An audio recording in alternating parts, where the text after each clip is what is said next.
ఛార్జ్షీట్లో చేర్చడం ఏదైతే ఉందో ఇది నిజంగా కూడా కరెక్ట్గా చెప్పాలి అంటే తెలంగాణ రాష్ట్రానికే అవమానకరం. రైట్. నమస్తే అందరికీ. నిన్న మా కల్వకుంట్ల కవితక్క గారు బీఆర్ఎస్ పార్టీలో కొంతమంది గుంతనక్కలు, కొంతమంది ద్రోహులు నా మీద కుట్రలు పన్నుతున్నారు, కొంతమంది తప్పుడు ప్రచారాలు చేస్తున్నారు, కొంతమంది కోవటులు ఉన్నారు. నేను మా అప్పకు ఒక కూతురుగా రాసినటువంటి ఒక 5 పేజీల బహిరంగ లేఖను నాకు తెలియకుండా ఏ రకంగా బయటికి ఎట్టినరని పెద్ద బాంబు వేల్చి దీని వెనకాల గుంతనక్కలు ఉన్నారు, దీని వెనకాల కొంతమంది కుట్రదారులు ఉన్నారు, వాళ్ళందరి పని భరతం అని చెప్పి నిన్న మా కల్వకుంట్ల కవితక్క అమెరికా నుంచి రావడంతోనే శంషాబాద్ రాజీవ్ గాంధీ ఇంటర్నేషనల్ ఎయిర్పోర్ట్లో మీడియా ముఖంగా మాట్లాడుతూ పలు సంచలనమైనటువంటి ఆరోపణలు అయితే కుటుంబ సభ్యుల మీద చేయడం జరిగింది. మరి దాని వెనకాల ఎవడుంటాడా అంటే ఈ తెలంగాణ రాష్ట్రంలో ఉన్నటువంటి 4.5 కోట్ల ప్రజలకు తెలిసినటువంటి విషయమే. కేసీఆర్ తర్వాత ఆ పార్టీలో ఇక నేనే కథని, నేనే కర్మని, నేనే క్రియని, ఇక ఈ పార్టీ దీన్ని మొత్తం భుజక స్కంధాల మీద వేసుకొని మోస్తున్నా అనే రీతిలో కటింగ్లు ఇస్తుంటాడు ఈ డ్రామారావు. తెలంగాణ ఉద్యమం నడిచే రోజు అమెరికాలో బాత్రూములు కడుక్కున్నాడు. లాస్ట్కు 2009 ఎలక్షన్లో ఎన్నికలకు కొన్ని రోజుల ముందే ఆ చిప్పలు కడుక్కునే ఉద్యోగాన్ని వదిలేసి ఈడొచ్చి ఇక నేను ఈ తెలంగాణ రాష్ట్రం రావడానికి సమయం ఆసన్నమైంది కాబట్టి కాంగ్రెస్ పార్టీ కూడా తెలంగాణ ఇస్తానని చెప్పి ప్రకటించడంతో ఇక దాని దగ్గర నేను ఖర్చిప్పేయలే, ఇక మొత్తం నేను క్రెడిట్ కొట్టేయాలని చెప్పి ఇక్కడికి వచ్చి డ్రామాలు చేసుకుంటా ఇక 2-3 సార్లు ఎమ్మెల్యే గెలిచాడు. తన తండ్రిని అడ్డం పెట్టుకొని మంత్రి అయ్యి ఇక ఆయన ఆడిందే ఆట పాడిందే పాట, ఇక నేనే నంబర్ 2 అయ్యే తర్వాత నేనే అని చెప్పి పాపం అన్ని రోజులు కష్టపడ్డటువంటి హరీష్ రావుని పక్కన పెట్టిండు. ఈ తెలంగాణ రాష్ట్రంలో ఈ తెలంగాణ సమాజం కోసం కొంత ఆడబిడ్డగా ముందుకొచ్చి అక్కడక్కడ బతుకమ్మ ఆడుకుంటా, అక్కడక్కడ బ్యూటీ పార్లర్లు నడుపుకుంటా, అక్కడక్కడ పోయి ఢిల్లీలో పోయి లిక్కర్ స్కామ్ చేసుకుంటా, ఈ రాష్ట్రంలో కాక బయట రాష్ట్రంలో కొంత మహిళలకే ఒక గొప్ప ఘనకార్యం తీసుకొచ్చినటువంటి మా కవితక్క మీద కుట్రలు అనుతుంటే మా అక్క నిన్న మీడియా ముందుకొచ్చి తన కడుపులో ఉన్నటువంటి మొత్తం బయటికి అక్కింది. ఈరోజు డ్రామారావు ఆ విషయం మీద మాట్లాడతాడని యావత్ తెలంగాణ ప్రజలంతా అనుకున్నారు.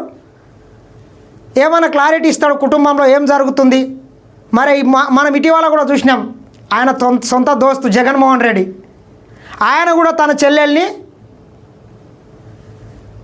పచ్చి పులుసులో కరివేపాకు మాదిరిగా వాడుకొని వదిలేసినటువంటి చరిత్ర వీళ్ళ దోస్తుది. ఎందుకంటే జగన్మోహన్ రెడ్డి గారు కూడా ఈయన లేకనే చక్కదనమైనటువంటి పనులు చేసి సుదీర్ఘంగా 16 నెలలు జైల్లో ఉంటే ఆయన చెల్లెలు దాదాపు ఇడుపులపాయ నుంచి ఇచ్చాపురం వరకు దాదాపు 4000 కిలోమీటర్లు పాదయాత్ర చేస్తే జగన్మోహన్ రెడ్డి అధికారంలోకి వచ్చాడు. అధికారంలోకి వచ్చిన తర్వాత ఆమెను కూడా పక్కన పెట్టి లాస్ట్కి ఆమెని రోడ్డు మీదకి వెళ్ళగొట్టి ఏ రకంగా కళాలు పెట్టిండో మనం చూసినాం. ఇక మరి ఆయన దోస్తే అట్లా చేస్తే ఈయన ఏం తక్కువ, ఈయన కూడా అంతే. తన తోబుట్టువు, తన చెల్లెలు ఈ పార్టీ కోసం సుదీర్ఘంగా కష్టపడ్డటువంటి ఆమెని ఈయన కూడా రోడ్డు మీద వదిలేసాడు. దాని గురించి మాట్లాడతాడేమంటే ఏదో కొండంత రాగం తీసి పిచ్చకుంట్ల పాట వాడినట్లు రేవంత్ రెడ్డి గురించి సిగ్గుశరం లేకుండా మాట్లాడతాడు. ఏదో బొచ్చుల నేషనల్ హెరాల్డ్ కేసు అంటాడు, ఇంకోటి అంటాడు. డ్రామారావుని డ్రామాలు కట్టిపెట్టు. బీజేపీడు ఈ తెలంగాణ రాష్ట్రమే కాకుండా ఈ దేశవ్యాప్తంగా ప్రతిపక్ష నాయకులు ఉండొద్దు, ప్రతిపక్ష పార్టీలు ఉండొద్దు అని చెప్పి కుట్రలతోని సోనియా గాంధీ గారి మీద, రాహుల్ గాంధీ గారి మీద, ఈ దేశంలో ఉన్నటువంటి అనేక పార్టీలకు సంబంధించినటువంటి ప్రతిపక్ష నాయకుల మీద గత 10 సంవత్సరాలుగా కుట్రలో కుతంత్రంలో భాగంగా కేసులు పెడుతూనే ఉన్నారు. నీవు కూడా అన్నావు కదా, ఢిల్లీ లిక్కర్ స్కామ్లో మా చెల్లెని కావచ్చు, ఈ ఫార్ములా కేసులో నన్ను కావచ్చు, ఢిల్లీ పెద్దలు మా మీద కక్షతో కేసులు పెట్టినరు అని చెప్పినటువంటి సన్నాసేవుడు నీవు కాదా? ఏదో ఈ బొచ్చుల పనికిరాని కేసుని తీసుకొని వచ్చి రేవంత్ రెడ్డి గారిని ఛార్జ్షీట్లో ఆయన ఎక్కడనో ఆయన పేరు ప్రస్తావించారంట. ఎఫ్ఐఆర్లో లేడు, ఎక్కలేడు. కానీ మరి దానికి ఆహా ఓహో అని కటింగ్లు ఇస్తున్నావు. బీజేపీ వాడు ఎటువంటి కుట్రాలు చేస్తున్నాడో నీవే చెప్తున్నావు. మరి బీజేపీ వాడు నీవు చిన్న పార్టీ ఒక రాష్ట్రంలో ఒక ఎంపీ కూడా దిక్కులేని పార్టీల మీదనే నీ మీదే కుట్రాలు బీజేపీ వాడు అనితే డ్రామారావు. ఈ దేశవ్యాప్తంగా దాదాపు 50 ఏళ్ళు ఈ దేశాన్ని ఏలినటువంటి పార్టీ కాంగ్రెస్ పార్టీ. అనేక రాష్ట్రాల్లో దాదాపు 100 సీట్లు 100 ఎంపీ సీట్లు గెలిచి బలమైనటువంటి ప్రతిపక్షంలో ఉన్నటువంటి పార్టీ ఈరోజు కాంగ్రెస్ పార్టీ. కాంగ్రెస్ పార్టీ మీద ఎందుకు కుట్రలు అన్నాడు బీజేపీ వాడు? గతంలో అనేక మంది కాంగ్రెస్ పార్టీ నాయకుల మీద అక్రమ కేసులు పెట్టి జ్యోతిరాదిత్య సింధియా కావచ్చు, ఇక్కడ మహారాష్ట్రలో తీసుకున్నట్లయితే అజిత్ పవార్ కావచ్చు, శుభేందు అధికారి కావచ్చు, ఇట్లా అనేక మంది, సుజనా చౌదరి కావచ్చు, సీఎం రమేష్ కావచ్చు, అనేక మంది ప్రతిపక్ష నాయకుల మీద కేసులు పెట్టి నయానో భయానో బెదిరించి వాళ్ళ పార్టీలకు వచ్చిన తర్వాత ఆ కేసులన్నీ మాఫీ చేసినటువంటి చరిత్ర వాళ్ళది. వాడు ఖచ్చితంగా పెడతాడు. దానికి ఇక నీవు ఏదో పెద్ద కటింగ్లు ఇచ్చి ఇక ముఖ్యమంత్రి ఇట్లా చేసిండు అట్లా చేసిండ్రు అనేటటువంటి లంగ ప్రచారం బంద్ చేయి. సరే చూద్దాం ఏం మాట్లాడతాడు. మరి ఖచ్చితంగా మనం కూడా ఆయన చెప్పినటువంటి ప్రతి విషయాన్ని కూడా మనం కూడా ఎన్కౌంటర్ చేయాల్సిన అవసరం ఉంది. చూద్దాం ఏం మాట్లాడతాడు. డ్రామారావు చెప్పు టిల్లన్న. ఒక ముఖ్యమంత్రి స్థాయిలో ఉన్న వ్యక్తి ఈరోజు గతంలో ఎన్నో తప్పులు చేసి ప్రజాక్షేత్రంలో ఆనాడు భంగపడి తదనంతరం తిరిగి ఏమైనా బుద్ధి వచ్చిందేమో అని ప్రజలు అనుకున్నారు. కానీ చూస్తూ ఉంటే ఇప్పుడు కూడా ఆయన బుద్ధి కానీ ఆయన వైఖరి కానీ మారలేదు, స్పష్టంగా అర్థమవుతా ఉంది. ఇప్పుడు తెలంగాణలో రేవంత్ రెడ్డి గారు గద్దెనెక్కినప్పటి నుంచి యంగ్ ఇండియా అని చెప్పి కలవరిస్తా ఉన్నారు. అసలు ఈ యంగ్ ఇండియా వెనకాల ఉన్న కథ ఏందో నిన్న ED case, ED charge sheet చాలా వివరంగా చెప్పింది. మనం గతంలో తెలంగాణలో 2015వ సంవత్సరంలో చూసినాం. ఓటుకు నోటు కుంభకోణం ఎవరు కూడా మర్చిపోలేదు. అది ఓటుకు నోటు కూడా నీవు నీ అప్ప అంత దొంగలు కలిసి పెట్టినటువంటి కేసు దొంగ గురించి నేను చెప్పడం కాదు. ఈ రోజు మంత్రిగా ఉన్న కోమటిరెడ్డి వెంకటరెడ్డి గారే ఓపెన్ గా బహిరంగంగా పత్రికా సమావేశంలో చెప్పినారు. ఈయన 50 కోట్లు పెట్టి పిసిసి అధ్యక్ష పదవి కొను. సన్నాసి కోమటిరెడ్డి వెంకటరెడ్డి ఏదన్నాడు, జగ్గారెడ్డి అన్నాడు, ఇంకో ఆయన అని చెప్తున్నావు. అదే కోమటిరెడ్డి వెంకటరెడ్డి ఈరోజు మా నాయకుడే రేవంత్ రెడ్డి గారు ఇంకా 10 ఏళ్ళు ముఖ్యమంత్రి ఆయనని ఉంటాడు, ఆయన నాయకత్వంలో మేము పనిచేస్తామని చెప్తున్నారు. మరి దాని గురించి ఎందుకు చెప్తలేవు? ఓటుకు నోటు కేసు అనేటటువంటిది నీ దగ్గర కాపల కుక్కలుగా పనిచేసేటటువంటి ఒక ఆయన తీసుకొని వచ్చి నీవు నీ అయ్యే కుట్రాలు చేసి ఇరికిచ్చినటువంటి కేసు అది. యూజ్లెస్ ఫెలో, మళ్ళీ సిగ్గుచరం లేకుండా దాని గురించి మాట్లాడతావు.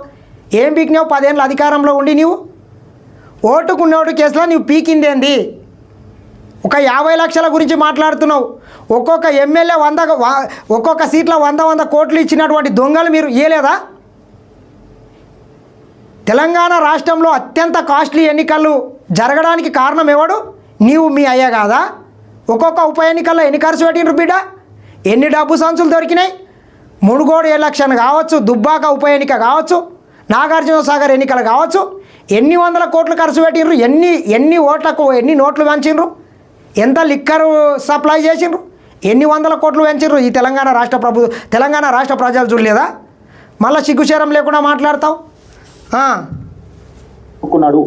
మాట ఆ రోజు స్వయంగా ఈనాటి మంత్రి ఆనాటి ఎంపీ కోమటిరెడ్డి వెంకటరెడ్డి గారు చెప్పిన మాట. కానీ సరే, వెంకటరెడ్డి గారు చెప్పిన దానికి ఆ రోజు ఆధారం లేకపోవచ్చు, కానీ ఈ రోజు ఆధారం ఉంది అంటూ ఎన్ఫోర్స్మెంట్ డైరెక్టరేట్ వారు ఛార్జ్ షీట్ లో స్పష్టంగా ఎవరు డబ్బులు ఇచ్చారు, ఏ పొజిషన్ అమ్ముకున్నారు, డబ్బులు ఇచ్చారు కూడా స్పష్టంగా చెప్తా ఉన్నారు. ముందేమో ఆనాడు పీసీసీ కోసమేమో సూటుకు ఆనాడు పీసీసీ పదవి కోసం బ్రహ్మాండంగా ఆ రోజు డబ్బులు ఇచ్చి 50 కోట్లు ఇచ్చి తెచ్చుకున్నారని వాళ్ళ కాంగ్రెస్ నాయకులు చెప్పిన మాట. ఈ రోజు ఢిల్లీకి ఇప్పటికి కూడా జరుగుతా ఉన్నది ఏమంటే తెలంగాణ అనేది కాంగ్రెస్ పార్టీకి ఒక ఏటీఎంగా మారిపోయిన మాట వాస్తవం. ఎప్పుడు డబ్బులు కావాలి? సిగ్గుదప్పినోడా, 75 సంవత్సరాల స్వతంత్ర భారతదేశంలో 50 సంవత్సరాలు ఈ దేశాన్ని పరిపాలించినటువంటి పార్టీ కాంగ్రెస్ పార్టీ. కాంగ్రెస్ పార్టీకి పైసలు అవసరం లేదు. కాంగ్రెస్ పార్టీ సంపాదించుకోవాలనుకుంటే కొన్ని ఈరోజు కాంగ్రెస్ పార్టీ దగ్గర కాంగ్రెస్ పార్టీ అఫీషియల్ అకౌంట్లో కొన్ని వేల కోట్ల రూపాయలు, లక్షల కోట్ల రూపాయలు ఉండడానికి ఆస్కారం ఉండే. నీవు, మీ అయ్యా, మీ దొంగలు సంపాదించుకుంటారు ఆ రకంగా. ఈరోజు తీసుకుంటే ఈ దేశంలో అత్యంత సంపన్నమైనటువంటి పార్టీ బీజేపీ దగ్గర 7,000 కోట్ల రూపాయలు ఉంటే ఈ దొంగల దగ్గర 2,000 కోట్ల రూపాయలు అకౌంట్లు ఉన్నాయి. అది వాస్తవం కదా? మళ్ళీ నీవు కాంగ్రెస్ పార్టీ గురించి ఇంకో దాని గురించి మాట్లాడతావు. సిగ్గుశరం లేనోడా? కాంగ్రెస్ పార్టీకే ఇట్లాంటి నీలాంటి లంగ పనులు చేయాలంటే మస్తు అవకాశం ఉండే. ఈరోజు కూడా అనేక రాష్ట్రాల్లో కాంగ్రెస్ పార్టీకి సొంత ఆఫీస్ భవనాలు లేవు, అద్దె భవనాల్లో ఉంటున్నారు. ఏం మాట్లాడుతున్నావు కేటీఆర్? కాంగ్రెస్ పార్టీ నీలాక ఎప్పుడు లత్కోర్ పనులు, నీలాక లుచ్చ పనులు, మీలాక అవినీతి, మిగులు బడ్జెట్తో నీ చేతిలో రాష్ట్రాన్ని పెడితే నీవు మీ అప్ప కలిసి 8 లక్షల కోట్ల అప్పు చేసిండ్రు. మీ అకౌంట్లలో మాత్రం, మీ పార్టీ అకౌంట్లో మాత్రం వేల కోట్ల ఆస్తులు పెరిగినాయి. ఈ రాష్ట్రానికి ఏం అప్పులు పెరిగినాయి. మళ్ళీ సిగ్గుశరం లేకుండా మాట్లాడతావు యూజ్లెస్ ఫెలో.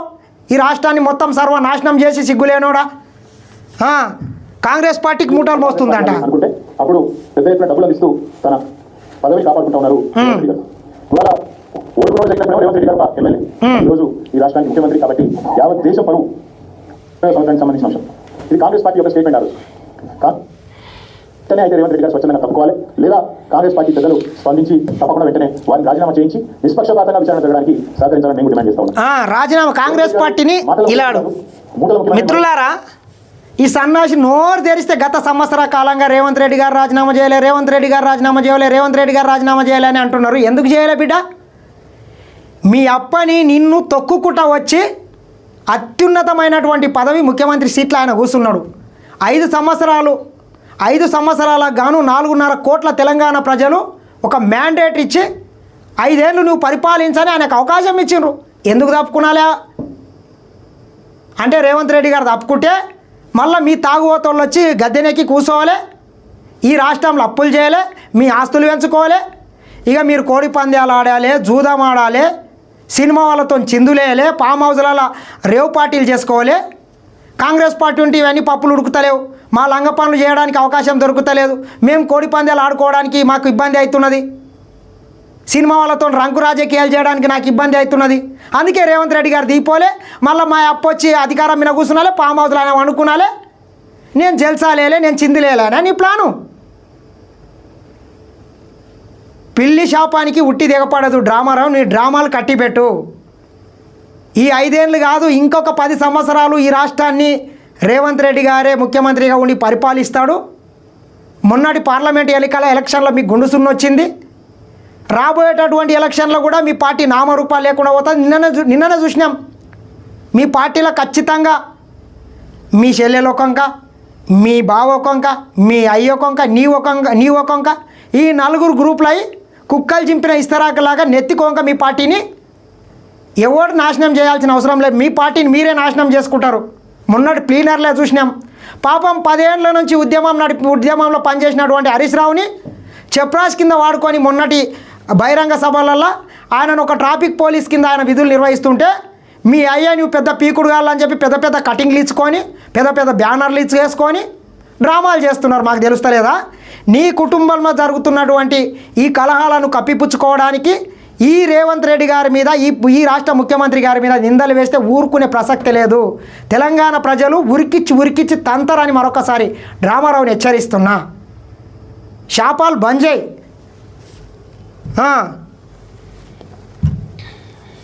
తీర్పోయింది. ఎందుకంటే మూటలు మోసే పీసీసీ అధ్యక్ష పదవి తెచ్చుకున్నారు వెంకటరెడ్డి గారు చెప్పారు. ఇప్పుడు మూటలు మోసే పదవి కాపాడుకుంటున్నారు అని దేశమంతా తెలుసు. అట్లాగే మూటలతోనే ఆనాడు పీసీసీ ఆఫీస్ బేరర్స్ దగ్గర కూడా డబ్బులు తీసుకొని మరి కాంగ్రెస్ పార్టీ ఒక పత్రికకు డబ్బులు ఇచ్చారని చెప్పి ఎన్ఫోర్స్మెంట్ డైరెక్టరేట్ కూడా చెప్తా ఉంది. మాకు కూడా అర్థమవుతుంది. ముఖ్యమంత్రి గారి వల్ల విజయవంతంగా 44సారి ఢిల్లీ పోయారట. 15 నెలల్లో 44సారి ఢిల్లీకి పోయి ఒక అరుదైన రికార్డు ముఖ్యమంత్రి గారు సృష్టించారు. ఇప్పుడు మాకు అర్థమైంది ఎందుకు పోతున్నాడు ఢిల్లీ. చీకట్లో బీజేపీ పెద్ద కాల్పట్టుకోవడానికి, అయ్యా మీరు కేసు లేకుండా చేయండి, నన్ను జైల్లో వేయండి, ఎన్ఫోర్స్మెంట్ డైరెక్టరేట్ వాళ్ళతో ఒక మాట చెప్పండి అని చీకట్లో రాత్రి పోయి అమిత్ షా గారికి కాల్పట్టుకోవడం బయటకు. సిగ్గు శరం లేనోడా, చీకట్లో ముఖ్యమంత్రి గారు ఎవరి కాళ్ళు పట్టుకోవాల్సిన అవసరం లేదు. ఈ దేశ ప్రజలకు అందరికీ తెలుసు. ఈరోజు ఢిల్లీలో ప్రధానమంత్రి గారి అధ్యక్షతన నీతి ఆయోగ్ మీటింగ్ నడుస్తుంది. ఖచ్చితంగా అన్ని రాష్ట్రాలు, ఈ దేశంలో ఉన్నటువంటి అన్ని రాష్ట్రాలకు సంబంధించినటువంటి నాయకులు ఆ మీటింగ్లో పాల్గొంటారు. నీతి ఆయోగ్ మీటింగ్కి పోతే కూడా 44 సార్లు వెళ్ళినాడు. మరి మీ అప్ప 10 ఏళ్ళు తాగి ఫామ్ హౌస్లో వండుకున్నాడు. ఖచ్చితంగా ఒక రాష్ట్ర ప్రభుత్వంగా, ఈ రాష్ట్ర ముఖ్యమంత్రిగా, ఈ రాష్ట్ర ప్రయోజనాల కోసము నీవు చేసినటువంటి అప్పుల కుప్పల కోసము ప్రధానమంత్రి గారిని కానీ కేంద్ర మంత్రుల్ని కానీ కలవాల్సిన అవసరము, బాధ్యత ఈ రాష్ట్ర ముఖ్యమంత్రిగా రేవంత్ రెడ్డి గారి మీద ఉంది. కావున ఖచ్చితంగా పోతాడు. మరి మీలాక తాగి ఫామ్ హౌస్లో వండుకోలేడు కదా. ఆయనకు మీలాక తాగి ఫామ్ హౌస్లో వండుకునే అలవాటు ఆయనకు లేదు. మరి ఢిల్లీ పోవద్దంటే నీవు చేసినటువంటి 8 లక్షల కోట్ల అప్పులకు మిత్తులు ఎక్కడికి వెళ్ళి కట్టాలి, పెట్టుబడులు తీసుకురావాలి, మళ్ళీ సిగ్గుశరం లేకుండా మళ్ళీ మాట్లాడతావు. మాత్రం పెద్ద పెద్ద పోటీ కొట్టడం రేవంత్ రెడ్డి గారు మరి ఏం చేస్తున్నారో ప్రజలకు కూడా అర్థమై ఉండాలి. 44 సార్లు ఢిల్లీ ఎందుకు పోతున్నారో స్పష్టంగా అర్థమై ఉండాలి. ఒక్క ఇటుక పెంచకుండా, ఒక్క కొత్త ప్రాజెక్టు కట్టకుండా, ఒక్క సంక్షేమ పథకం అమలు చేయకుండా, ఒక్క గ్యారంటీ ఇచ్చిన ఒక్క గ్యారంటీ అమలు చేయకుండా తెలంగాణలో 1,80,000 కోట్ల అప్పు. ఆ డబ్బులు ఎక్కడ పోతున్నాయో ఇప్పుడన్నా మరి ఇప్పుడు అర్థమవుతుందని నేను అనుకుంటాను. తెలంగాణ రాష్ట్రంలో 1,80,000 కోట్ల రూపాయల అప్పు ఈ 16 నెలల్లో చేసిందని చెప్తున్నావు. సన్నాసి, నీవు మీ అయ్యా పిచ్చి తుక్ల పరిపాలన కొనసాగించి కొన్ని కోట్ల రూపాయలు ఈ రాష్ట్రం మీద 8 లక్షల కోట్ల రూపాయల అప్పులు చేస్తే ముఖ్యమంత్రి గారు స్వయంగా ఇటీవల అసెంబ్లీలోనే ప్రకటించాడు.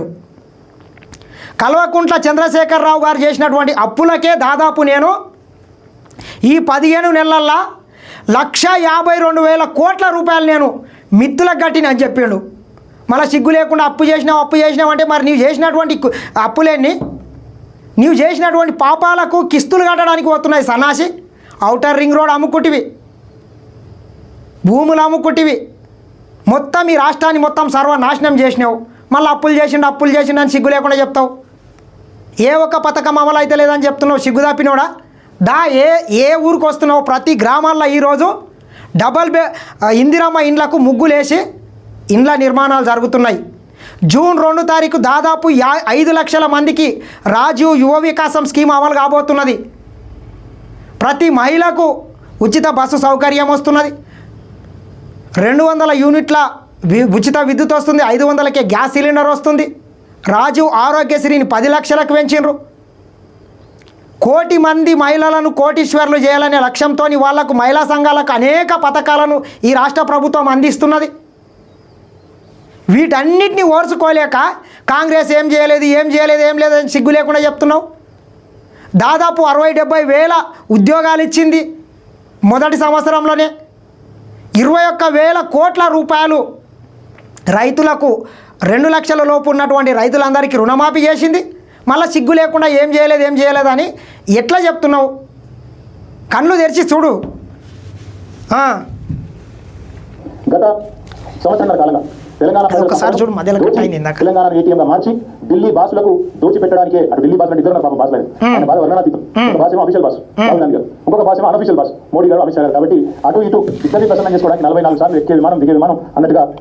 ఇప్పుడు ఢిల్లీలో పోయి ముఖ్యమంత్రి గారు ఎవరినో ప్రసన్నం చేసుకోవాల్సిన అవసరము రేవంత్ రెడ్డి గారికి లేదు. కేటీఆర్ గత పార్లమెంటు ఎన్నికలలోనే మీ చీకటి ఒప్పందం ఏందో మేము చూసినాం.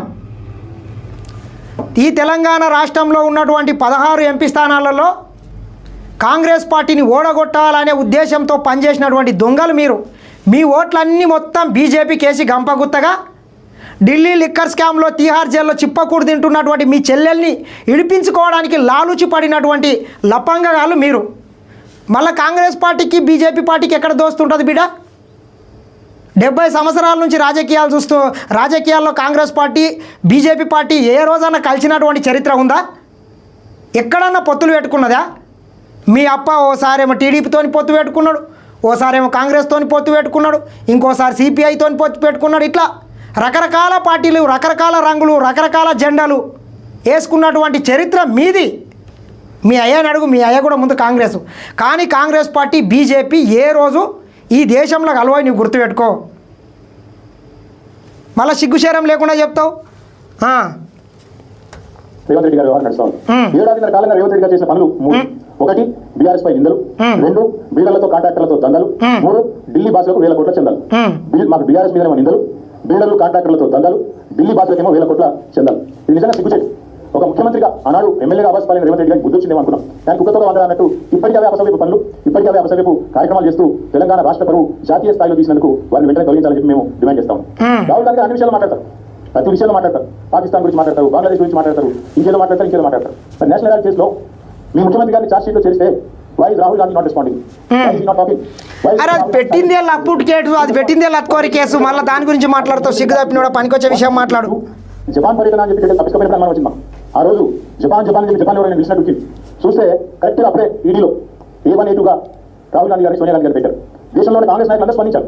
రేవంత్ రెడ్డి గారు ఈ రోజు వరకు ఒక్కసారి కూడా నోటిపోలేదు. ఆ రోజు ఎందుకు అనుకున్న వాళ్ళకి వాళ్ళ సమాధానం దొరికిందని నేను అనుకుంటాను. ఎందుకంటే రేవంత్ రెడ్డి గారు తెలుసు ఈ కేసులో ఆయన కూడా ఉన్నారు, సహజంగా ప్రభుత్వంలో ఉన్నారు కాబట్టి, ఇంటెలిజెన్స్ వ్యవస్థ ఉంటుంది కాబట్టి ఆయన సమాచారం ఉంది ఈ కేసులో మీరు ఉండబోతున్నారు అని చెబితే అప్పటి నుంచి ఇప్పటివరకు నోట్ తెరవలేదు. తెరవకపోగా ఢిల్లీ పెద్దలను ప్రసన్నం చేసుకోవడానికి, అక్కడ ఉండే మంత్రులను కాకపట్టడానికి, మోడీ గారిని అమిత్ షా గారిని ప్రసన్నం చేసుకోవడానికి, బీజేపీతో మరి ఏదో రకంగా ఒక ఒప్పందం కుదుర్చుకొని ముందుకు పోవడానికి ఆయన మౌనంగా ఈ రోజు మౌనంగా ఉండి తప్పించుకునే ప్రయత్నం చేస్తూ ఉన్నారు. ఇవాళ మేము తెలంగాణ ప్రజల తరపున ప్రధాన ప్రతిపక్షంగా అదేవిధంగా భారత రాష్ట్ర సమితిగా ఈ ఉద్యమానికి ఈ రాష్ట్రానికి నాయకత్వం వహించిన కేసీఆర్ గారి తరపున అడుగుతా ఉన్నాం. ఖచ్చితంగా రేవంత్ రెడ్డి అయితే తప్పుకోవాలి, లేదా కాంగ్రెస్ పార్టీకి సిగ్గుంటే, కాంగ్రెస్ పెద్దలకు నైతిక విలువలు ఉంటే వెంటనే ఆయనను తొలగించాలి. ఎదురుపై రాజీనామా చేశారు. ఎందుకు తప్పుకోవాలి అని అడుగుతున్నాం.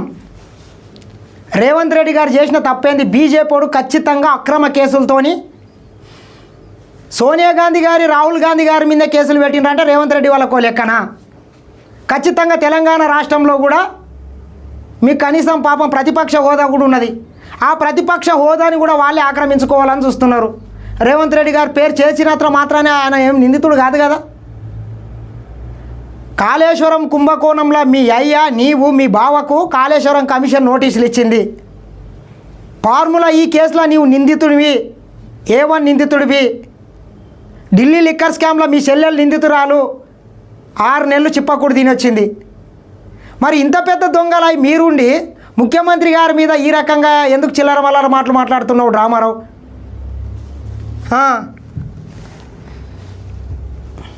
ఆనాడు ఆరోపణల సేవ విషయంలో fail investigation could go on. అట్లే చాలా మంది కేంద్ర మంత్రి కూడా రాజీనామా చేశారు గతంలో. ముఖ్యమంత్రి గారు కూడా రాజీనామా చేయాలని కూడా మేము డిమాండ్ చేస్తా ఉన్నాం. రాహుల్ గాంధీ గారు చెల్లర్లు ఇస్తే ఆ కాన్స్టిట్యూషన్ బుక్ పట్టుకుని తిరుగుతుంటారు. న్యాయయాత్ర అంటాడు, యాత్ర సంవిధాన్ को बचाओ అంటాడు. సంవిధాన్ को बचाओ అనే Rahul Gandhi, why are you mum? Why are you silent? Why are you not responding to this issue and why are you ensuring that a corrupt chief minister continues in office? Congress గురించి మేము ఎన్నోసార్లు చెప్పాం, మళ్ళీ కూడా చెప్తున్నాం. కాంగ్రెస్ DNA లోనే కరప్షన్ ఉంది. కాంగ్రెస్ అంటేనే కరప్షన్ అందరికీ తెలుసు. అందుకే మరి ఈ రోజు ఈ కుంభకోణం మీద చిత్రంగా మాకు కూడా చాలా ఆశ్చర్యం అనిపిస్తాం. దేశమందరూ మాట్లాడుతుంది కాంగ్రెస్ పార్టీ అంటే కరప్షన్ అంట. 10 ఏళ్ళ అధికారంలో ఉండి దాదాపు లక్షల కోట్ల ఆస్తులు సంపాదించినటువంటి దొంగలు మీరు. ఈ దేశ స్వతంత్రం కోసం ప్రాణాలు అర్పించినటువంటి కుటుంబం కాంగ్రెస్ పార్టీ. శ్రీమతి రాహుల్ గాంధీ గారి, సోనియా గాంధీ గారి కుటుంబం. ఆనాడు దేశ స్వతంత్రోద్యమం కోసం ఢిల్లీలో వజ్రాల వ్యాపారం చేసుకునేటటువంటి మోతీలాల్ నెహ్రూ కావచ్చు, ఈ దేశ స్వాతంత్రం కోసం తన ఆస్తుల్ని మొత్తం అమ్మి స్వాతంత్ర ఉద్యమాన్ని నడిపిండు. తరువాత తరం పండిట్ జవహర్లాల్ నెహ్రూ గారు ఈ దేశ స్వాతంత్రం కోసం దాదాపు 10-12 సంవత్సరాలు జైల్లో మగ్గిండు. తర్వాత ఈ దేశ సమగ్రత కోసం ఆనాటి ప్రధానమంత్రి శ్రీమతి ఇందిరాగాంధీ, రాజీవ్ గాంధీ గారు తుపాకీ గుళ్ళకు బలైపోయినటువంటి కుటుంబం వాళ్ళది. నీలాక లత్కోరి పనులు చేసి, నీలాక ఈ రాష్ట్రాన్ని, ఈ దేశాన్ని దోసుకోవాల్సిన కర్మ వాళ్ళకి లేదు. డ్రామారావు, కాంగ్రెస్ పార్టీ గురించి మాట్లాడే ముందు ఒళ్ళు దగ్గర పెట్టుకో. ఈ దేశాన్ని నిర్మించింది కాంగ్రెస్ పార్టీ. స్వాతంత్రం వచ్చే నాటికి దాదాపు ఈ దేశంలో 100 గ్రామాలకు కూడా కరెంటు లేకుండే, ఎటువంటి రవాణా వ్యవస్థ లేకుండే. ఒక 50 సంవత్సరాలు ఈ దేశాన్ని పరిపాలించి అనేక ప్రభుత్వ రంగ సంస్థల్ని డెవలప్ చేసి ఈ దేశంలో విమానాశ్రయాలు కావచ్చు, రైల్వేలు కావచ్చు, రోడ్లు కావచ్చు, ఈ దేశంలో అనేక పెట్టుబడులు, అనేక పరిశ్రమలు తీసుకొని వచ్చి ఈ దేశాన్ని నిర్మించింది కాంగ్రెస్ పార్టీ. అటువంటి పార్టీని నువ్వు కాంగ్రెస్ పార్టీ అంటే కరప్షన్ ఎంత చేసింది? 50 సంవత్సరాలు ఈ రాష్ట్రాన్ని పరిపాలిస్తే అందరు ముఖ్యమంత్రులు కలిసి ఒక 50,000 కోట్ల రూపాయలు అప్పు చేయకుంటే, మీ అయ్య తాగుబోతు ముఖ్యమంత్రి 10 ఏళ్ళ అధికారాన్ని అనుభవించి 8 లక్షల కోట్ల అప్పు చేసినటువంటి దొంగలు మీరు మళ్ళా కాంగ్రెస్ పార్టీ గురించి మాట్లాడతారు. మీ ఆస్తులు ఎట్లా పెరిగినాయి బిడ్డ? వివిధ రాష్ట్రాల్లో ఆఫీసులు కట్టుకున్నారు, ఢిల్లీలో ఆఫీసులు, హెలికాప్టర్లు, బస్సులు, చార్టర్డ్ ఫ్లైట్లు కొనుక్కున్నటువంటి దొంగలు మీరు. ఈ రోజుకు కూడా ఈ దేశాన్ని ఇన్నేళ్ళు పరిపాలించినటువంటి కాంగ్రెస్ పార్టీ అగ్రనాయకులు శ్రీమతి సోనియా గాంధీ గారు, రాహుల్ గాంధీ గారు ఈ రోజు కూడా ప్రభుత్వ బంగ్లాలలో వాళ్ళు సాదాసీదా జీవనం వాళ్ళు కొనసాగిస్తున్నారు. నీలాక, మీ అయ్యలాక, మీ చెల్లెల్లాక 1000 ఎకరాల ఫామ్ హౌజులు కట్టుకొని, విల్లాలు కట్టుకొని, బంగ్లాలు కట్టుకొని అక్కడ రేవు పార్టీలు, సినిమా వాళ్ళతో చిందులేసేటటువంటి ప్రయత్నం కాంగ్రెస్ పార్టీ అగ్రనాయకత్వము, కాంగ్రెస్ పార్టీ నాయకులు ఏ రోజు చేయలేదు. ఇకనన్నా ఇటువంటి లంగ మాటలు, ఇటువంటి దొంగ మాటలు, ఇటువంటి లత్కోరు మాటలు బంద్ చేస్తే బాగుంటుంది. డ్రామారావు, డ్రామాలు కట్టిపెట్టు. ఇంకా కర్ణాటకలో అయితే డీకే శివకుమార్ గారిని తొలగించాలని కర్ణాటక బీజేపీ వాళ్ళు విసుకుపోతున్నారు. తెలంగాణ బీజేపీ వాళ్ళు మాత్రం ఎవరు మాట్లాడలేదు. తెలంగాణ బీజేపీ వాళ్ళు మాత్రం మౌన ముళ్ళ మాదిరిగా ఎక్కడ ఒక్క కూడా మాట్లాడలేదు. ఏం జరుగుతుందని మేము అడుగుతున్నాం. తెలంగాణలో ఇంత అపరూపమైన సంబంధాలు అది కాంగ్రెస్ ఇటు బీజేపీకి ఏ స్థాయిలో ఉన్నాయో మరి మీరు ఆలోచించాలని కోరుతాం. తెలంగాణ బీజేపీ ఎంపీలు చేస్తున్న భూ అక్రమాలకు దందాలకు ముఖ్యమంత్రి గారు ఒత్తాసు పలుకుతున్నందుకు మీ మౌనమా? లేదా మీ కేంద్ర మంత్రులు మీరు కలిసి బ్రహ్మాండంగా మీరు చేసుకుంటున్న అవినీతి కార్యకలాపాలకు మరి ఏదో పైకి నటించినట్టు చేసి ఢిల్లీలో మాత్రం ఏదైతే దోషి చేస్తున్నారో అందరూ చూస్తా ఉన్నారు. ఇది నేను ఊరికే ఆరోపణ చేయలేదు. చూడండి, మంత్రి పొంగులేటి గారి ఇంట్లో రేట్స్ అని చెప్పి ఈ సెప్టెంబర్ 2028 వార్త. సెప్టెంబర్ 2028 ఇంకో 2 నెలలైతే వార్షికోత్సవం కూడా అయిపోతుంది. సెప్టెంబర్ 2028 ఎప్పుడు? సెప్టెంబర్ 2028 అంట. ఇప్పుడు ఎంత 25, మరి 28 రానేం లేదు. అప్పుడే ఇటువంటిది ఎక్కడికి వెళ్ళి తీసుకొని వచ్చినావు? మళ్ళీ వినండి ఒకసారి. 2024 సంవత్సరంలో సెప్టెంబర్ 27, ఈ రోజు మే 24 అనుకుంటా. అప్పటికిప్పటికి ఒక్కడంటే ఒక్క ప్రకటన అటు ఈడీ వైపు నుంచి కానీ ఇటు పొంగులేటి శ్రీనివాస్ రెడ్డి గారు. ఇప్పుడు మామూలుగానే ఈ దేశంలో అనేక మంది పారిశ్రామికవేత్తల మీద చాలా మంది మీద కొన్ని ఈడీ కేసులు, సిబిఐ కేసులు జరగడం కామన్. ఎంక్వైరీ చేస్తారు, ఐటీ రైడ్లు జరుగుతాయి, తర్వాత లెక్కలని చెప్పిన తర్వాత వాళ్ళ రిపోర్ట్ రాసుకొని వెళ్ళిపోతారు. ఛార్జ్ షీట్లు వేసి ఎవరి మీద ఎఫ్ఐఆర్ కడతారంటే నీలాంటి దొంగల మీద, మీలాగా లంగ పనులు చేసిన వాళ్ళ మీద ఖచ్చితంగా ఎఫ్ఐఆర్లు కడతారు. ఆయన మీద ఈ రోజుకు ఎఫ్ఐఆర్ కాలేదు, కేసు కాలేదంటే దాని అర్థం ఏంది? ఆయన అన్ని కరెక్ట్ ఉన్నాడు అని అర్థము. మరి అట్లెందుకు అనుకుంటలేవు? ఎవరిని తప్పుదో పట్టించాలనుకుంటున్నావు నువ్వు? మంత్రులను కాపాడే విషయంలో ఎన్ఫోర్స్మెంట్ డైరెక్టరేట్ కు అదేవిధంగా బీజేపీ నాయకత్వానికి వస్తుంది. ఎందుకు మీరు బీజేపీ నాయకులు ఇక్కడ ఉండే కాంగ్రెస్ వాళ్ళను ఎందుకు కాపాడుతా ఉన్నారు? ఆ రోజు మీరే ఈ రేట్ జరిగినప్పుడు పొంగులేటి గారింట్లో అన్ని టీవీలో బ్రేకింగ్ నేను చూశాను. నోట్లో మెషిన్ పోతున్నాయి, కట్టలు లెక్క పెట్టడానికి ఒకటి కాదు, ఒక మెషిన్ సరిపోతలేదు, 2 మెషిన్ పోతున్నది అని చెప్పి మీరే బ్రేకింగ్ న్యూస్ ఇచ్చారు. కూడా సైలెంట్ అయ్యారు. ఏం జరిగింది నాకు మీరే మీరు కాదు, మీడియా సైలెంట్ అయింది. ఇప్పటికి సెప్టెంబర్ నుంచి ఇది మే, అంటే 8 నెలలు 29 నెలలు ఇంతవరకు అతి లేదు గతి లేదు. అట్లాగే 1-2 కాదు, ఇది కర్ణాటకలో జరిగిన వాల్మీకి కుంభకోణం. 187 కోట్ల వాల్మీకి స్కామ్లో కర్ణాటకలో అరెస్ట్ జరిగినాయి. అందులో పైసలు 45 కోట్లు తెలంగాణకు వచ్చినాయి. కానీ తెలంగాణలో మాత్రం ఇక్కడ ఏ కాంగ్రెస్ నాయకులకైతే 45 కోట్ల రూపాయలు వచ్చినాయో పార్లమెంట్ ఎన్నికల సందర్భంగా వాళ్ళ పేర్లు బయట రావు, వాళ్ళ మీద ఏం యాక్షన్ ఉండదు, వాళ్ళని కనీసంగా ఎంక్వైరీ చేయాలని ఆలోచన కూడా ఇక్కడ ఎన్ఫోర్స్మెంట్ డైరెక్టరేట్ చేయరు. ఇక్కడేమో పొంగులేటి గారి మీద రైట్ అయితే వార్తరాలు బయట ఏం జరిగిందో ఎవరికి తెలియదు, బ్రహ్మరహస్యం. అట్లాగే వాల్మీకి కుంభకోణంలో 45 కోట్లు తెలంగాణకు వచ్చినాయని చెప్పి స్పష్టంగా ఈ రిమాండ్ డైరీ రాసింది. ఆరోపణ కాదు, కర్ణాటకలో రిమాండ్ డైరీ రాసింది. మొత్తం 187 కోట్ల కుంభకోణంలో 45 కోట్లు తెలంగాణ కాంగ్రెస్ నాయకులకు వచ్చినాయి. అవి రావడమే కాదు, ఇక్కడ మందు ఉన్నారు, ఇక్కడ ఎలక్షన్లో ఆ డబ్బులు వాడినారు అని చెప్పి కూడా స్పష్టంగా ఆధారాలతో సహా మరి డీటెయిల్ గా వచ్చింది. కానీ ఇంతవరకు వాల్మీకి స్కామ్ ఏమైందో, ఆ 45 కోట్లు ఎవరికి వచ్చినాయో ఇంతవరకు అది కూడా మనకు బ్రహ్మరహస్యం. అట్లాగే మేము ఆరోపణ చేయడం కాదు, ప్రధానమంత్రి నరేంద్ర మోడీ గారు మే 10 తారీఖు నాడు 2024 హైదరాబాద్ వచ్చారు, తెలంగాణకు వచ్చినారు. ఆయన అన్నమాట, తెలంగాణలో విచ్చలవిడి అవినీతి జరుగుతుంది, RRR ట్యాక్స్ నడుస్తుంది, ఇక్కడ రాహుల్ రేవంత్ రెడ్డి ట్యాక్స్ నడుస్తున్నది అని స్వయంగా ప్రధానమంత్రి మోడీ గారు అన్నమాట. మరి దాని మీద ఇప్పటివరకు మే 11 కూడా అయిపోయింది, వార్షికోత్సవం కూడా అయిపోయింది. ఇప్పటివరకు అతి లేదు గతి లేదు, ఇప్పటివరకు ఒక అడుగు ముంగట పడ్డది లేదు. అట్లాగే మేము మా పార్టీ తరఫున కూడా చాలా స్పష్టమైన ఆరోపణలు చేస్తూ ఆధారాలతో సహా సివిల్ సప్లై స్కామ్ ఏదైతే జరిగిందో దానిలో జరిగిన కుంభకోణాన్ని మేము స్పష్టంగా ప్రజల ముందుకు తెచ్చామో, మరి అట్లాగే ఏజెన్సీ దగ్గర కూడా పోయాం. ఇంతవరకు సివిల్ సప్లై స్కామ్ లో ఫుడ్ కార్పొరేషన్ ఆఫ్ ఇండియా స్పందించరు, కేంద్ర ప్రభుత్వం స్పందించరు, అసలు ఏ ఏజెన్సీ కూడా ముందుకు వచ్చే పరిస్థితి లేదు. అట్లాగే మరి మనం ఈ రోజు చూసినట్టయితే 1-2 కాదు, ఇది అమృత్ స్కామ్. అమృత్లో అవన్నీ లోటప్పి స్కామ్లు ఒక్క మాట కాదు కదా, ఒకటంటే ఒక అడుగు కూడా ముంగట పడలేదు. అందుకే మేము అడుగుతున్నాం, భారతీయ జనతా పార్టీ నిజాయితీ ఉంటే మీరు స్పందించాలి. స్పందించడం అంటే ఏదో ప్రెస్ మీట్ పెట్టి మాట్లాడడం కాదు, మీరు అధికారంలో ఉన్నారు, మీరు ఖచ్చితంగా వెంటనే ఈ అన్ని కుంభకోణాలు ఇంకా అమృత్ కావచ్చు, సివిల్ సప్లై స్కామ్ కావచ్చు, అట్లాగే ఈరోజు యంగ్ ఇండియా కావచ్చు, అట్లాగే మొన్ననే హైదరాబాద్ సెంట్రల్ యూనివర్సిటీ భూముల విషయం స్పష్టంగా సెంట్రల్ ఎంపవర్ కమిటీ రిపోర్ట్ ఇచ్చింది, రికమెండ్ చేసింది. ఏం చెప్పింది central empower committee? Financial fraud జరిగింది ఈ 10,000 కోట్ల దానిలో, ఖచ్చితంగా దీని ఒక స్పెషలైజ్డ్ ఏజెన్సీతో విచారించాలి. ఇప్పుడు ఆల్లేదు సూళ్ళలేదు అల్లుని పేరు సోమలింగం అన్నట్లు హైదరాబాద్ సెంట్రల్ యూనివర్సిటీ మీద సుప్రీంకోర్టు స్టే విధించింది కొన్ని రోజులు, అది అట్లనే ఉన్నది. ఒట్టిగానే కాంగ్రెస్ పార్టీ దాన్ని కుదవబెట్టింది, 10,000 కోట్ల అప్పు తెచ్చుకున్నదని ఇట్లా లంగ ప్రచారం ఎందుకు చేస్తావు కేటీఆర్? ఏం లేని దగ్గర ఏఐతో ఫేక్ వీడియోలు సృష్టించి అక్కడ ఏదో పెద్ద పులులు, సింహాలు, గుంతనక్కలు, నెమళ్ళు ఇట్లా పారిపోతున్నట్లు, వాటికి ఏదో జరగడానికి అన్యాయం జరుగుతున్నట్లు వాటిని క్రియేట్ చేసినటువంటి దొంగలు మీరు మళ్ళీ సిగ్గుచేరం లేకుండా ఈరోజు మళ్ళీ హెచ్సివి భూముల మీద మాట్లాడుతున్నారు. చాలామంది ఈ ఫేక్ వీడియోలని క్రియేట్ చేసి అప్లోడ్ చేసిండ్రని వాళ్ళ మీద హైదరాబాద్ సిసిఎస్ పోలీసులు కూడా ఈరోజు ఎఫ్ఐఆర్లు కట్టిండ్రు. మళ్ళీ సిగ్గుచేరం లేకుండా హైదరాబాద్ భూముల గురించి మాట్లాడుతున్నావు. అదే హైదరాబాద్లో అదే హెచ్సివికి కూతవేటి దూరంలో నియోపోలిస్ దగ్గర 100 కోట్లకి ఎకరం భూములు అమ్ముకున్నటువంటి దొంగ ఎవడు? అదే కోకాపేటలో 100 కోట్ల ఎకరం భూమి ఉన్న దగ్గర నీ సొంత ప్రయోజనాల కోసం, నీ పార్టీ ఆఫీస్ కోసం అడ్డీకి పావుషేర్కు 2-3 కోట్లకు 11 ఎకరాల భూమిని కాజేసినటువంటి దొంగలు మీరు మళ్ళీ హైదరాబాద్ భూముల గురించి, హెచ్సివి భూముల గురించి, ఇంకో దాని గురించి మాట్లాడుతుంటే దయ్యాలు వేదాలు వల్లిస్తున్నట్లుంది ఈ డ్రామారావు. అని రిపోర్ట్ కూడా చెప్తాం. మంచిగా తీసుకుంటారు ఆ, స్పష్టంగా, అంత స్పష్టంగా ఇస్తే కూడా ఇప్పటి వరకు మిగతా అన్ని విషయాల్లో మెరుపు స్పందించే ఏజెన్సీలు ఎక్కడైనా స్పందించలేదు. మేము ఖచ్చితంగా ఈ విషయంలో కాపాడుతున్నది కేంద్ర ప్రభుత్వం. ట్యాక్స్ అని చెప్పి స్వయంగా ప్రధానమంత్రి ఆరోపణ చేసి బిల్డర్ల దగ్గర 200 రూపాయలు స్క్వేర్ ఫీట్ వసూలు. ఇప్పుడు రేవంత్ రెడ్డిని కాపాడుతున్నదని కేంద్ర ప్రభుత్వం అని ఈయన చెప్తున్నాడు. రేవంత్ రెడ్డి గారిని ఈడీ ఏదైతే నేషనల్ హెరాల్డ్ కేసులో ఈడీ ఛార్జ్ షీట్లో చేర్చిందని కూడా ఈయనే చెప్తున్నాడు. అంటే ఈయన్నే అసలు ఒక పక్క కేంద్ర ప్రభుత్వం కాపాడేదే కేంద్ర ప్రభుత్వం అయితే మరి ఛార్జ్ షీట్లో ఆయన పేరెందుకు ప్రస్తావన చేస్తారు? ఇంత చిన్న లాజిక్ ఎట్లా మిస్ అవుతున్నావు రామారావు? అసలు చూసేటోడు, అసలు చెప్పేటోడు చెవిటోడు అయితే వినేటోని కన్నా ఉండాలని ఒక సామెత ఉన్నది. నీ మీద నీకే క్లారిటీ లేకుంటే అసలు నిన్నేమనాలి చెప్పు?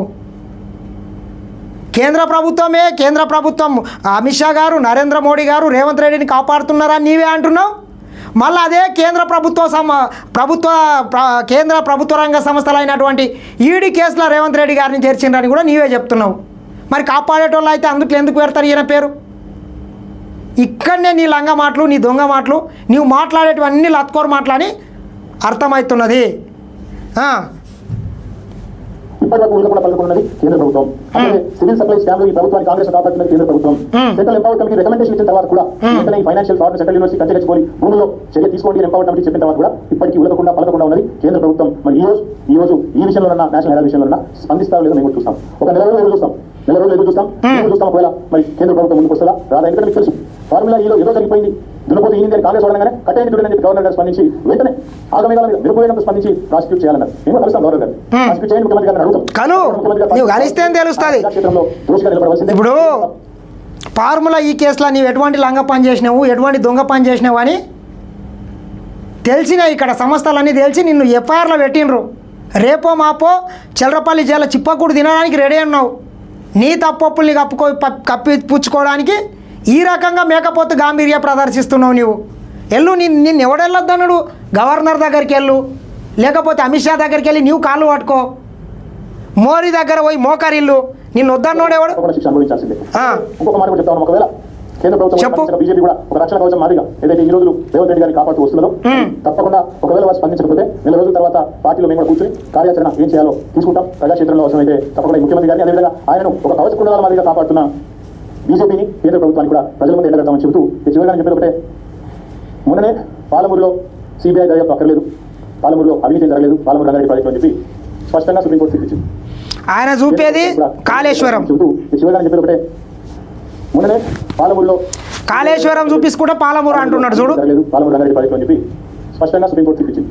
ఇంకొక వైపు సొంత పార్టీ ఎమ్మెల్యేలు 30% కమిషన్లు లేదే ఇక్కడ ఏ పని జరగదు అని సొంత పార్టీ ఎమ్మెల్యేలే కుండలు బదులుకుంటున్నారు. అలాగే సొంత మంత్రులు క్యాబినెట్ సదస్సులు స్పష్టంగా చెప్తున్నారు, మా మంత్రులు పైసలు తీసుకుంటారు లేదా ఫైలు కదలి అని చెప్పి పాపం నిజాయితీగా ఒప్పుకుంటున్నారు. ఇంకోవైపు సొంత మామ పిల్లలు మామ కాళేశ్వరంలో అవినీతి ఎక్కడి మనకి 1,00,000 కోట్ల ప్రాజెక్టులో 94,000 కోట్లు ఖర్చు అయితే అలా 1,00,000 కోట్ల కుంభకోణం ఎట్లా ఇది అసంబద్ధం అని చెప్పి సొంత పిల్లలు మామ చెప్తా ఉన్నారు. కాబట్టి ఫ్రస్ట్రేషన్లో రేవంత్ రెడ్డి గారు ఏవేవో చేస్తుంటారు, ఏవేవో లీకులు ఇచ్చి ఏదో రకంగా మీడియా మేనేజ్మెంట్ చేసి నేషనల్ హెరాల్డ్ కేసులో ఛార్జ్ షీట్లో పేరు వచ్చిన కొన్ని పత్రికలకు రానివ్వాలి. మాకు చాలా ఆశ్చర్యం ఉంది, ఎంత బాగా కవర్ చేసుకుంటున్నారంటే రేవంత్ రెడ్డి గారిని. చాలా ఆశ్చర్యం, ఇట్లా కూడా చేయొచ్చాను అంటే ఇంత పెద్ద కేసులో ఇంత పెద్ద మ్యాటర్ వస్తే ముఖ్యమంత్రి పేరు వస్తే ఇదే కేసీఆర్ గారి పేరు రాకుండా, ఇదే కేసీఆర్ గారి పేరుంటే కోతికి కొబ్బరి చిప్పు దొరికినట్టు కొంతమంది సంబరాలు చేసుకుంటూ పేపర్లు తాడిగా తక్షణ రాష్ట్రాలు రేవంత్ రెడ్డి గారికి కవరింగ్ ఇచ్చినందుకు చాలా కష్టపడి కాపాడుతున్నారు. వారందరికీ నేను చేసి చెప్తుంటే మీరు ఎన్ని చేసినా ఎంత తీసుకున్నా ఈ మీడియా సంస్థలు ఎంత తాపత్రయపడ్డా, ఆయన మీకు ఎంత అడ్వర్టైజ్మెంట్ ఇచ్చినా, ఎన్ని రకాలుగా మిమ్మల్ని ఫోన్ చేసి బెదిరించినా ప్రజల విషయం అర్థమైపోయింది. నేను ఒక లొట్టపీస్ ముఖ్యమంత్రి ఇంత నేనేం కాదు అని అర్థమైంది. కాబట్టి మీరు కూడా దయచేసి ఇప్పుడు ముఖ్యమంత్రి అనేటటువంటిది అత్యున్నతమైనటువంటి పదవి.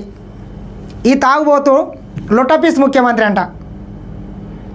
ఏమనాలి? ఇంత అహంకారము, ఇంత బల్పు, ఇంత కొవ్వెక్కిన మాటలు మాట్లాడితే ఏమనాలి? మరి లొట్టపీస్ అంటే మీ అప్పని ఏమనాలి? ఈ తెలంగాణ ప్రజలు 4.5 కోట్ల ప్రజలు తెలంగాణ సమాజం కట్టేటటువంటి ట్యాక్సుల్ని ప్రతి నెల దొబ్బి తినుకుంటా ఫామ్ హౌస్లో అనుకున్నటువంటి మీ అప్పని ఏమనాలి? మాట్లాడేటప్పుడు కొంత ఆ హోదాకు, ఆ పదవికైనా గౌరవం ఇవ్వాలి కదా. ఇంత దిగజారుడు, ఇంత లత్కోరి మాటలు మాట్లాడితే అసలు ఇది నేను మనిషి అనల్లా, దున్నపోతానల్లా? ఆలోచన చేయండి ఒకసారి. పక్షపాతంగా వార్తలు ప్రజలకు చెప్పండి, లేకపోతే సోషల్ మీడియా మీరు చెప్పినా చెప్పకపోయినా ఇప్పుడు బుద్ధి వచ్చింది. సోషల్ మీడియా ఉన్నదని అధికారంలో ఉన్న 10 ఏళ్ళు గుర్తుకు రాలేదు, ఇప్పుడు గుర్తుకొచ్చింది సోషల్ మీడియా. రాస్తలే మరి ఏం చేయాలి? మా బాధ చెప్పుకోలేదు, ప్రజలకన్నా చెప్పుకోలేదు. కాబట్టి మీరు అట్లా అనుకుని భ్రమలో ఉన్నంత మాత్రాన మీరు చేయగలిగేది లేదని చెప్పు. సహకరించే బ్రదర్ మీకు ఒక మాట, ఇంత ఇంపార్టెంట్ ఇష్యూ చెప్తే నువ్వు దేవుడు దయమనబట్టి. ఇప్పుడు ప్రస్తుతం మాకు తెలంగాణ పట్టిన దయ్యం మాత్రం రేవంత్ రెడ్డి. ఆ రేవంత్ రెడ్డి దయ్యాన్ని ఎట్లా వదిలించాలనేది మా తాపత్రయం. ఇంకేమన్నా ఇప్పుడు నిన్న వాళ్ళ చెల్లెలు ఏమన్నది, కొంతమంది దయ్యాలు మా అయ్య మంచోడే కానీ కొంతమంది దయ్యాలు మా అయ్య వెనకల చేరి నా మీద గోతులు దవ్వుతున్నాయని చెప్పి ఆమె నిన్న విలేకరుల సమావేశంలో ఆమె ప్రస్తావించింది. అదే అక్కడ ఇప్పుడు విలేకరులు ప్రస్తావిస్తే దాని గురించి అది పెద్ద విషయం కాదంట. ఇదేదో లొటపీస్ కేసు తీసుకొని వచ్చి ఆయన ప్రెస్ మీట్ పెడితే ఇప్పుడు అక్కడ విలేకరులు వినడానికి వచ్చిండ్రంట. నువ్వు సూటిగా సుత్తి లేకుండా నీ ఇంట్లో ఏం జరుగుతుంది, మీ చెల్లెలు ఎందుకు నిన్న దయ్యాలు కోవట్లు మా ఏం జరగొడుతున్నారని అంటున్నారు, దాని గురించి మాట్లాడు.